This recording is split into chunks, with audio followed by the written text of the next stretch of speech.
This is NTD Evening News. Live from our global headquarters in New York City, here's Tiffany Meyer. Good evening, and thank you for joining us tonight. The U.S. Supreme Court ruling today that Virginia will be allowed to continue its purge of suspected non-citizens from voter rolls. NTD's Washington correspondent Jack Bradley has more from the Supreme Court. In a split 6-3 decision, the U.S. Supreme Court issued an emergency order allowing Virginia to purge suspected non-citizens from its voter registration rolls. Justice Sonia Sotomayor, Alina Kagan, and Ketanji Brown Jackson dissented. The High Court did not provide an explanation. The Supreme Court's decision comes after Virginia state officials reportedly removed the names of 1,600 non-citizens from voter registration rolls over the past few weeks. Now, it is federal law that non-citizens cannot vote. But then there's the concern raised by the Department of Justice that some of those removed from the voter rolls were citizens and just didn't fill out their DMV forms properly or became citizens only very recently. The decision overturned an appellate court's ruling that said that taking names off of voter rolls within 90 days of an election violated a federal law. The Supreme Court will also have to make another decision that could potentially affect tens of thousands of voters in Pennsylvania. That is, whether a voter can submit a provisional ballot if they improperly submitted a mail-in ballot already. All of this comes amid an incident of suspected voter fraud in Pennsylvania. On Friday, the Lancaster County District Attorney said that detectives found fraud on 2,500 voter applications, including wrong addresses, wrong voter information, duplicate handwriting, and non-matching signatures. Former President Trump brought this up at a rally in Allentown, Pennsylvania on Tuesday. If you have a mail-in ballot, get that damn ballot in, please, immediately, because they've already started cheating in Lancaster. They've cheated. We caught them with 2,600 votes. No, we caught them cold.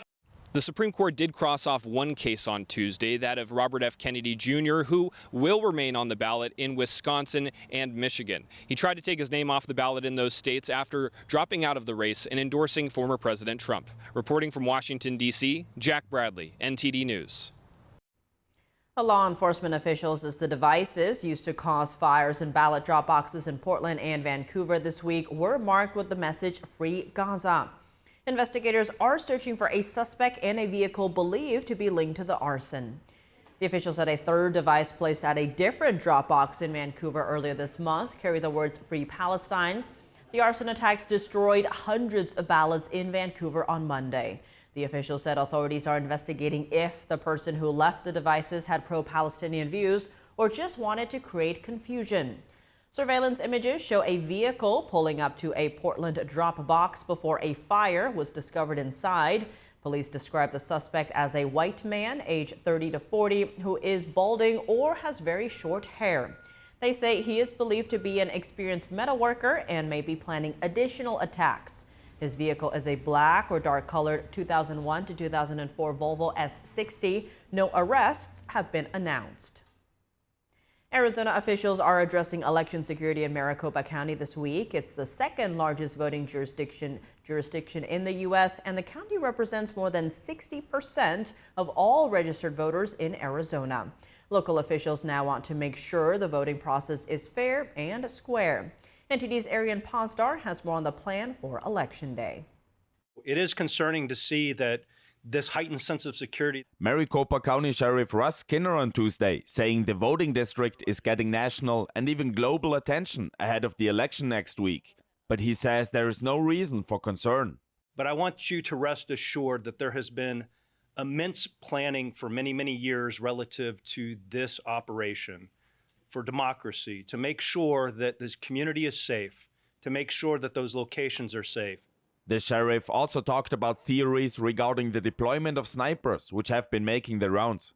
I don't discuss operational plans. I will say that I have resources. My resources and equipment are dialed up and ready to go. And this is very fluid as the environment and conditions dictate. The Maricopa County Director of Elections did give more details regarding the security measures they're taking at voting sites. We have permanent fencing as well as temporary fencing. We have invited the sheriff's office to be on site, to be there on Election Day and the days after as we're doing the counting. Bill Gates, the chair of the County Board of Supervisors, says it's sad that security has become such a big topic in recent elections. I think all of us, as we were growing up, we don't remember this being an issue.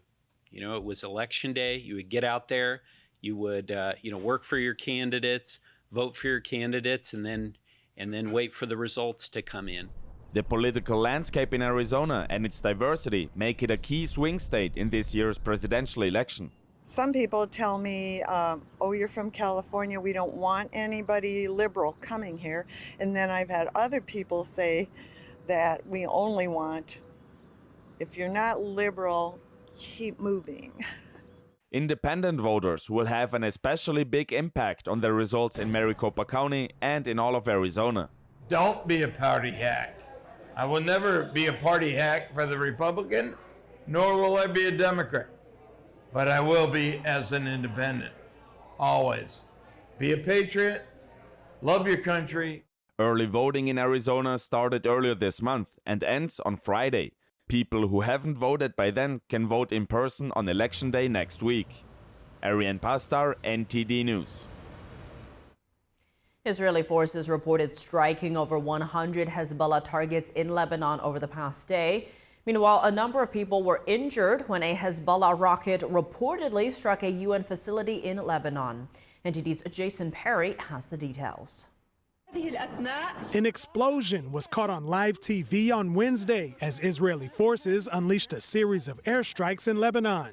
Israel ordered residents to evacuate certain areas and hours later reported striking over 100 Hezbollah targets that same day. Firefighters were seen responding to the aftermath. And other emergency crews responded to areas in the Bekaa region where they put out fires and searched the rubble for casualties. The Lebanese city of Sidon was also hit. A resident shared his thoughts. This street is an ordinary residential street with ordinary civilian residents. There are no camps, no weapons, nothing here. Sidon has always been safe. Israeli forces said they killed dozens of Hezbollah terrorists throughout Lebanon, including the deputy commander of Hezbollah's elite forces. State Department spokesperson Matthew Miller said the U.S. supports Israel's right to go after legitimate Hezbollah targets, but should do so in a way that does not threaten the lives of civilians. But of course, when you are conducting a military operation in an area where civilians are operating, and we know that Hezbollah does embed itself among civilian targets, you want to actually see civilians evacuate. Meanwhile, Hezbollah terrorists in Lebanon fired a barrage of rockets into northern Israel, one of which injured 2 farm workers. The Iran-backed Hezbollah terrorist group began firing rockets into Israel after the October 7th massacre, in solidarity with the Iran-backed Hamas terrorist group in the Gaza Strip. Israeli forces also reported that a Hezbollah rocket struck a United Nations facility in southern Lebanon. The United Nations Interim Force in Lebanon, or UNIFIL, reported a number of casualties from the strike. Israel has repeatedly asked UNIFIL to leave the combat zone, where they are currently fighting Hezbollah terrorists. But a UNIFIL spokesperson said they will remain in southern Lebanon and monitor the situation. Meanwhile, Hezbollah's new leader gave his first speech since he was selected for the position, and he said Hezbollah will continue with its war plan. Israel's defense minister posted on X that the Hezbollah leader's new appointment would be, quote, temporary and not for long. Jason Perry, NTD News. The U.S. Central Command said today that the U.S. military has struck several camps of the Islamic State terrorist group in Syria this week. The airstrikes took place on Monday evening and targeted multiple locations and senior leaders of the terrorist group. As many as 35 terrorists were killed in the operation. The attacks followed several joint operations with Iraqi forces that targeted Islamic State terrorists in Iraq. The U.S. Central Command said the recent strikes will disrupt the group's ability to plan and carry out attacks against civilians and U.S. allies in the region. They said there were no signs of civilian casualties from the strikes. There are concerns today that North Korea could try to interfere in next week's presidential election by launching an intercontinental ballistic missile and testing a nuclear weapon. That's over reports of a planned test launch. NTD's international correspondent Ariane Pasdar has the latest on the expansion of the Russia-Ukraine war.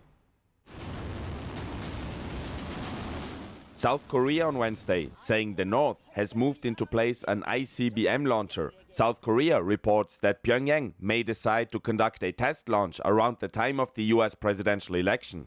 Because of that, some suspect this could be a move to try to interfere with the elections. The US State Department was asked about those concerns, but declined to comment. And South Korean lawmakers warned that North Korea might also increase its focus on nuclear weapons. The possibility of a seventh nuclear test cannot be ruled out. Internal preparations appear to be almost finished. The lawmakers also commented on Russia's ties with North Korea, calling it a blood alliance. Now, these tests come as Pyongyang keeps strengthening ties with Russia. North Korea's foreign minister is in Moscow today, meeting Russian officials. That's as South Korea's defense minister is in the US, meeting counterpart Defense Secretary Lloyd Austin in D.C. The State Department on Wednesday, again blaming China for the close relations between Russia and North Korea. Is that we have engaged directly with officials with the government of China and to make clear that we think this ought to be a source of concern for China as well as other countries in the region. Defense Secretary Lloyd Austin was seen receiving South Korea's defense minister as he arrived in D.C. on Wednesday. The two discussed the North Korean troops, which are expected to fight against Ukraine. Russia is training at least 10,000, some of whom have already arrived at Ukraine's doorstep. Austin suggests North Korea's involvement could have a global impact. It does have the potential of lengthening the conflict or broadening the conflict if that continues. The deployment has already had some impact. The North reportedly issued firing orders to its troops at the Korean border, and the South reportedly flew drones across the border to drop propaganda leaflets over Pyongyang. Arian Pastar, NTD News. Flash floods sweeping the eastern Spanish region of Valencia have killed at least 95 people, and torrential rains yesterday left roads and towns submerged. Watch. Dozens have been killed in floods sweeping through Spain's Valencia region, according to local authorities on Wednesday.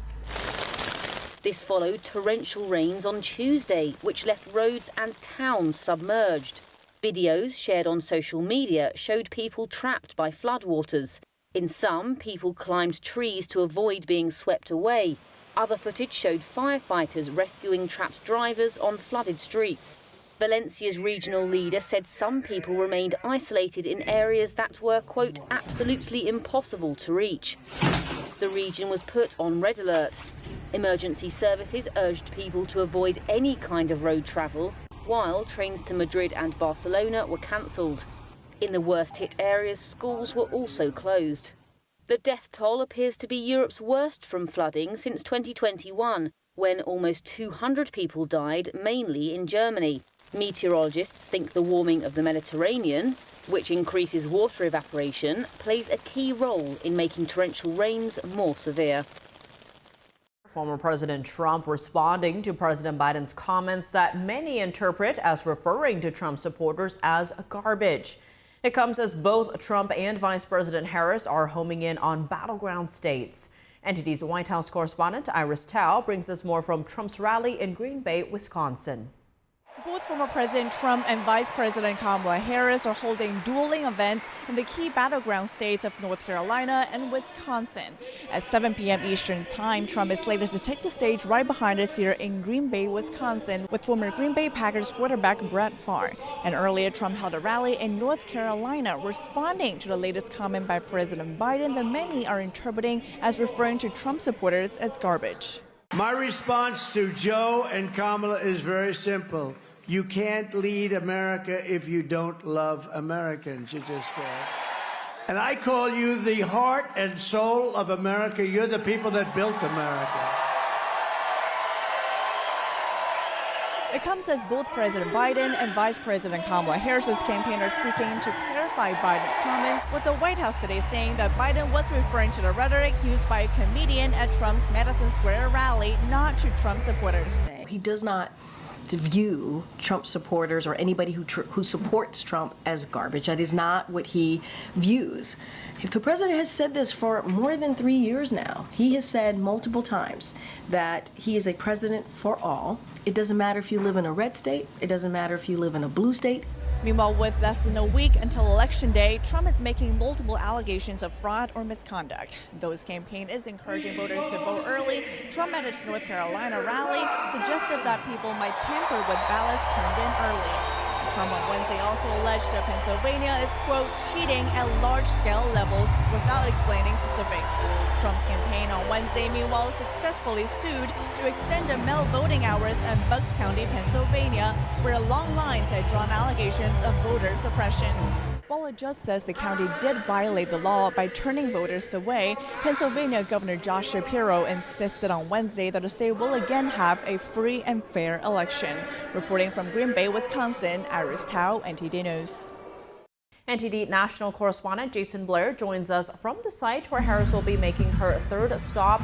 Good evening, Jason. What is the latest on the Democratic nominee's campaign? Yeah, so Harris has been keeping pretty busy. There's a lot going on today. She, as you said, is in 3 swing states today. She was first over in Raleigh, North Carolina, where she had a rally, and she really seemed to be trying to get motivating Republicans and former Republicans to get out to the polls in support of her campaign. One of the common themes was put country before party, which has been one of her campaign slogans in this election, and I do have a clip from her talking at that rally earlier today. Have a look. I pledge to seek common ground and common sense solutions to the challenges you face. I am not looking to score political points. I am looking to make progress. And I pledge to you, I will listen to experts. I will listen to those impacted by the decisions I make and to people who disagree with me. So after North Carolina, Harris went to Harrisburg, Pennsylvania, another swing state where she had a rally. And then she's going to be coming here pretty soon to Madison, Wisconsin. And this is a bit of a bigger rally. There are some musical guests that will be coming on stage pretty soon, including Mumford and Sons and Gracie Abrams. And people have already been coming in here, and the place is starting to get pretty crowded. So we'll be hearing from them pretty soon. And then Harris is going to be coming on stage at about 8:30 local time, which is 9:30 p.m. Eastern. And Jason, there has been some fallout regarding comments President Biden made in which he appeared to call supporters of former President Trump garbage. Has the vice president commented on this?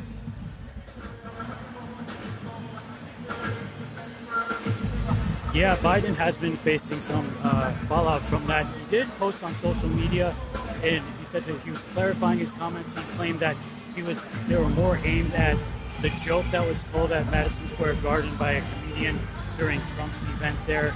But Vice President Harris did respond, did make some comments earlier today. Before boarding a plane, she was talking to reporters, and this is what she said. I strongly disagree with any criticism of people based on who they vote for. You heard my speech last night and continuously throughout my career.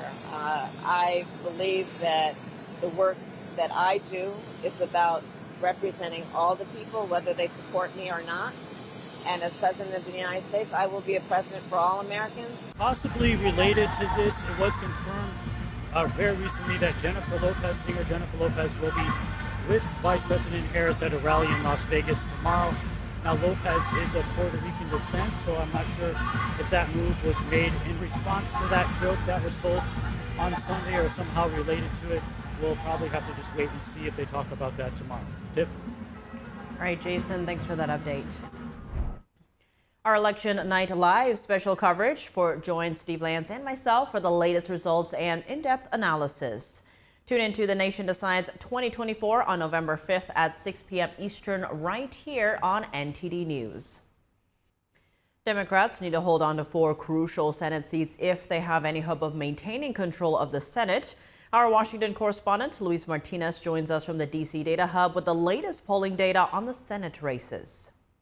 That's right. If Democrats have any hopes of keeping control of the Senate after the general elections, they need to hold the line in 4 crucial states. Let's jump right into it. The 4 crucial states are the ones in the famous blue wall, the Rust Belt states. That is Wisconsin, Michigan, Ohio, and Pennsylvania. These 4 seats were also up for re-election in 2018. Democrats held the line then. Let's look at the margins with which Democrats won back in 2018. So according to the results of those elections back in 2018, if we look here at Wisconsin, we have Tammy Baldwin, who's also running this cycle, won by double digits, a very comfortable lead. If we go to Michigan, Debbie Stabenow, 4-time senator. She's stepping down now, and that's why Congresswoman Elisa Slotkin is running in her place for the Democrats. But back in 2018, again, won a healthy lead over 7 points in compared to her Republican counterpart. If we go to Ohio, Sherrod Brown, who again is the same candidate running for re-election 2024, but back in 2018, he had a very healthy lead of more than 7 points. And then finally, if we go to the state of Pennsylvania, we can see that Bob Casey, 3-time senator, son of a former governor, leading by double digits, a very healthy, very comfortable lead back in 2018. But if we review the polling data from this week, the latest polls according to Real Clear Politics 6 days before the general election, we can see that for 2024, it's a very different picture for those same Democratic races, or that same blue wall that Democrats are trying to hold. Tammy Baldwin, Wisconsin, 6 days before the general elections, 2024, she's only 0.2 points ahead of her Republican counterpart. In Michigan, Congresswoman Elisa Slotkin is only 2 points ahead of her Republican opponent. Sherrod Brown here in Ohio, 1 point ahead, and Bob Casey in Pennsylvania also 1 point ahead. So what this shows us is that from 2018 to 2024, those 4 crucial states, the blue wall, Republicans have been chipping out support for Democrats. Now those are razor-thin margins. And Republicans only need to flip one of those 4 states in order to have a clear path to victory and a majority in the Senate, as they already expect to flip West Virginia and Montana. Any of Wisconsin, Michigan, Ohio, and Pennsylvania would surely give Republicans the majority in the Senate. Back to you. Joining us now to discuss the significance of the High Court's ruling is Matthew Vadam, Epoch Times contributor and award-winning investigative journalist. Matthew, thank you so much for joining us. Good to see you tonight. Now, with the Supreme Court granting this emergency appeal from Virginia's governor, what is the impact of this ruling? The impact is, well, Virginia already took the 1,600 non-citizens' names off of its voter rolls. So the Supreme Court stayed or suspended a U.S. district judge's order directing the state to take the 1,600 names and put them back on the voter rolls. So now Virginia, this just maintains the status quo. Virginia will not have to put the 1,600 or so non-citizens back on the voter rolls. So they will not be voting in the election, unless there was a mistake with any of them, and any of them have a right to go to the local election authorities and get their names restored to the list if they were removed in error. But this is not the sort of error that happens a lot. Now, Justices Sotomayor, Kagan, and Jackson dissented, but didn't explain their reasoning. Now, the program in question was aimed at removing suspected non-citizens from the voter rolls. So why do you think those 3 justices dissented? I suspect they dissented because the liberal or Democratic Party position is usually that they don't want to take any chances with disqualifying eligible voters. And if there's any chance that a court action or a legal action is going to boot an eligible voter from the voter rolls, they're against it. And it also could be that Governor Youngkin of Virginia issued his executive order exactly 90 days before the election, November 5th. He did it on August the 7th. And the federal law, the Motor Voter Act, National Voter Registration Act, says that if you're doing any systematic purges or removals of names from voter rolls, it is supposed to be completed by 90 days before the election. Why Governor Youngkin issued his executive order exactly 90 days before the election, only he knows. But I suspect the three liberal justices thought that it's better to be ultra cautious and to not take any chance at disenfranchising someone who might be a voter. But we don't know for sure, because when a case comes before the Supreme Court in an emergency posture, as lawyers like to say, you don't usually get detailed reasons from the justices explaining what they're doing. Everything's done in a really, is done expeditiously in a really high-speed fashion. So you just get a decision and that's it. And then the lawyers are then scratching their heads about what it all means and where it's coming from. And Matthew, when it comes to these 1,600 self-identified non-citizen voters, some might argue this is a small number of voters to be quibbling over. Virginia also isn't a key swing state in this election. Why do you think this issue has garnered so much national attention? I suspect it's because the issue of voter fraud and of electoral irregularities has gotten a great deal of press in recent years. And people are, especially Republicans, tend to be very concerned about it. They don't like the idea of, illegal aliens, for example, voting, though I don't know if any of the people taken off of the voter rolls in Virginia were illegal aliens. They were, or, undocumented immigrants.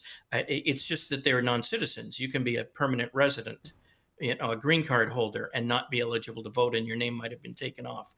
So these issues have gotten a lot of attention, and people are very concerned about voter fraud, which is not extremely widespread, but it does exist, and in a close race, it can make the difference. Now, Virginia is not a swing state, but we don't know what's going to happen on Election Day. If there's a big surge in support for either candidate, then you could have Virginia decided by less than 1,600 votes. So it actually does matter. And then there's also the larger principle of ensuring electoral integrity. People don't like the idea that some people get to ignore America's voting laws and cast votes when they shouldn't be voting. Also, I suspect the influx of undocumented people from Mexico and other places that has been gotten a lot of media attention in the Biden years has made people suspect that a lot of these illegal immigrants somehow find their way onto voter rolls. And it's the sort of thing it's an allegation that's very difficult to prove, but it is a fear that people have, and I can understand why they have it. Matthew Vadum, Epoch Times contributor and award-winning investigative journalist, thank you so much for joining us. Thank you. If you were to wager on the election outcome, which candidate would you bet on? And should there be a betting market for the presidential election? NTD's Sam Wong was out on the National Mall in D.C. to hear from voters. If you're going to have to wager on the election outcome, which candidate would you be willing to put money behind? Trump, make America great again. Come on. I don't even know. I would like to say Kamala Harris. I would bet on Trump. I think he has more followers. I think a lot of followers are, I'll say, hidden. I don't bet. Right now it's going to be extremely tight. That's my guess. I would say Donald Trump's probably going to take it. He seems to be the candidate that's pushing forward with things, and people are starting to understand where he's coming from. It's kind of hard to bet on the two candidates because they're so polarizing. I think it's almost even odds, but hopefully it's Kamala. Are you going to be voting for the candidate you're betting on? I am. I believe he'll turn around what were looking forward if the other candidate would happen to get in office. Yes, I am voting for her. She seems like she cares more about the country than she does herself. I haven't decided who I'm going to vote for yet because I've tried to read all the different things about it. Yes, she is a better candidate, more well-rounded individual. I have not made my final decisions, but I'm definitely leaning towards Trump. Preferred his approach to foreign diplomacy and no wars. He had a better handle on the containment and aggression. Yes, I am voting for Trump. I want somebody that's going to help our nation. You think Harris is going to help us? Do you think there should be an election betting market out there? So I never thought there was such a thing for politics, but it's kind of interesting. No, I think it should be by popular vote. No, then people just betting with odds rather than with their heads. Keep politics and betting separate. You know, when you involve politics and betting, like, what could go wrong? I just don't think people should be making money off of our election. I think that then it could become rigged. We're talking about the leadership and the direction of our nation. It's a large, large, large country, and it's too important to be betting on. And now let's go to NTD's Chris Bobb, who spoke with the chair of MSUvote, a nonpartisan campus committee at Michigan State University. The group says its mission is to increase the number of registered student voters, to inform and educate students on candidates and issues, and to bolster student participation on Election Day. I'm at Michigan State University in East Lansing, where I just spoke with one of the staff members who is in charge of MSUvote. Now, this is a campus-based organization that also partners with the community here in East Lansing to get students engaged in the election, to get them registered. Take a listen. I have been the co-director of MSUvote with my colleague and friend Renee Brown, who is not able to join us today. And we've been doing that work for about 11 years here at MSU. So we've seen a lot of cycles and, been through a number of election periods. The first thing we want to do is make sure make sure students are registered. We also are interested in making sure they're educated on candidates and issues, and finally to actually participate and cast a ballot in the election. So the MSUvote initiative is a campus and community initiative. So it includes faculty, staff, and students on campus. And Renee and I also work with local clerks throughout the community. I know you have that one site over at WKAR. Were you involved in getting that on campus? Yeah, absolutely. So we have worked for over a decade with the clerks in the city of East Lansing. I say clerks because there have been a couple of them. And our current clerk was very interested in having a space on campus. I've been at the early voting center this year, and I've seen students come out and go, that was easy, I'm done, I've got my assorted stickers, and I don't have to think about this now. I've made my decisions and choices. Is a place where students can walk in, have their questions answered. If they're not registered, they can register right here in East Lansing. If they are registered elsewhere, even if it's out of state, and they've decided that they want to vote here in the state of Michigan, in their college community, they can do that. They can then actually take the time to look at the ballot, make the decisions they want to make when they vote, and then put it through a tabulator. So the process is completed for them. This is the first presidential election where you have 9 days of early voting. You have 14 days of early voting. What has the reaction been from students in getting out the vote? We have, we've hosted some of our own events. We've had registration rallies. There's just an excitement and an exuberance that comes from being part of the process. And I think students just love that energy. It's been, of course, we always have food, whether it's pizza, or I know later this week we're going to have more of a fall or Halloween themed event.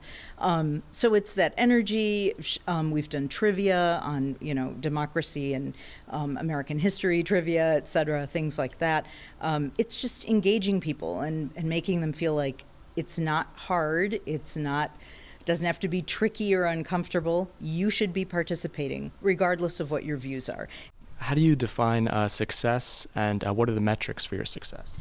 I would say to have as many folks as possible understand why this is so critical to keeping democracy going. That's really important. And we hear that from students. They're like, now I get it, or I was very passionate about a particular cause. Through this work, you've helped me see how I could take that energy and, put it into the ballot box and make a tangible difference. I'm going to be back on campus here at MSU as we get closer to November 5th. From East Lansing, Michigan, I'm Chris Bobb. Now for your sports news, we're joined by NTD's Dave Martin. Dave, plenty to discuss today, but let's start in baseball as Game 5 of the World Series is tonight. Now, the Yankees staved off elimination last night. What do you think their chances are to extend the series again? Yeah, I think it's actually pretty good, you know. The Yankees have a very favorable pitching matchup tonight. They're starting reigning singer Garrett Cole against the Dodgers' Jack Flaherty. Now, I'll grant the Dodgers saved their best bullpen arms last night, so they should be available for tonight's game if needed. But now back to Cole. Now, he missed the first half of this season basically with an injury. He definitely looks recovered right now, though. ERA is under 3 in these playoffs. Now, he's going to have to deal with a red-hot Freddie Freeman, though. That might be his biggest problem. Freeman set the record Tuesday with a home run in his 6th straight World Series game that dates back to 2021 when he was with Atlanta. But you could say Cole almost catches a break, too, you know. Shohei Ohtani. Ohtani is just 1 for 7 in the 2 games since injury his shoulders. He has 1 single in that time. Anyway, tonight's game starts at 8 p.m. Eastern Time, and it is on Fox. Well, in last night's game, there was an incident where a couple of fans were ejected for fan interference when one grabbed Mookie Betts' glove and the other one grabbed his arm. This was in an attempt to dislodge the ball. What's been baseball's reaction? Yeah, those two are season ticket holders. Baseball or the Yankees have banned them from tonight's game. Now, that's not standard practice. Usually, it's just a single game ejection for fan interference, but this was one of the most blatant fan interferences I've ever seen. What happened was Gleyber Torres hit a foul ball at the right field area. Mookie Betts went over and caught it out of bounds by reaching into the stands, perfectly legal. But as soon as he caught it, one fan grabbed his glove, tried to dislodge the ball, and the fan next to him helped him out by grabbing Betts' hand to keep it away. You know, the ball eventually was dislodged and came out, but the umpires weren't buying it, called Torres out. The two fans, meanwhile, were kicked out immediately. And this is the first inning. Now, usually fan interference involves a fan reaching into the field of play with a glove, trying to catch a ball. Grabbing a player or his glove is a big line to cross. And it really didn't help their team at all, you know. Did they not think that Campbell would pick that up? I was very surprised at that. Anyway, ESPN is reporting that the Yankees have refunded their tickets, told them they'd be arrested if they tried to enter tonight's game. So baseball and the Yankees are taking this seriously. I think it's the right thing to do. And shifting gears now to women's golf. Last week, the LPGA held their annual Q Series, which is essentially a tryout for golfers looking to play full-time on next year's tour. Now, one of the competitors was a transgender golfer whose presence caused quite a stir. What's been the other players' reaction? 275 current and former players signed a letter asking that player be removed. They weren't removed, but the LPGA did say they would review their gender policy. Now, as it turned out, the player, this is Haley Davidson, did not finish high enough to earn a card on next year's tour, but it could be in the minor league system. Now, I talked to former LPGA player Amy Olson, who just retired this spring after having her first baby. I thought she had some very well thought out points about the LPGA's current gender policy, which allows biological males to compete if they've undergone gender reassignment surgery and met the league's hormonal therapy requirements. Now, here's what she had to say about whether those requirements, make it fair for a man to compete with women. Let's go ahead and play that clip now. A woman isn't just a smaller or a weaker version of a man. There's so many other factors that do go into it. So you can't reverse all of the effects of being a male for a certain amount of years with a surgery or hormone therapy. We have a separate league for women because I'm sure way back when sports started, they were open divisions. I can't imagine that the original Olympics had men's and women's divisions. But at a certain point, we recognized that women are smaller. They're not as strong. They have smaller hearts. Their hip structure is different. There's just a lot of things that go into being a female that are different from being a male. And so we recognize the need for a separate division in sport, and that's been fought for a long time, and I'm so thankful to be a recipient of the benefit of that. I've had an incredible time playing women's sports throughout my career, and I want to make sure that we protect that for girls going forward. Now, Olson also told me she's had conversations behind the scenes with the LPGA about it. She said also this year a number of players have actually come to her to talk about this issue as well. She seemed pretty optimistic about these talks with the LPGA, so this is a story that we'll definitely continue to follow. All right, well, Dave, as always, thanks for joining us. Well, thank you, Tiff. And that is all for today's news. For round-the-clock coverage, visit us at ntd.com or download our NTD app. Thanks for tuning in. I'm Tiffany Meyer. Good night. you.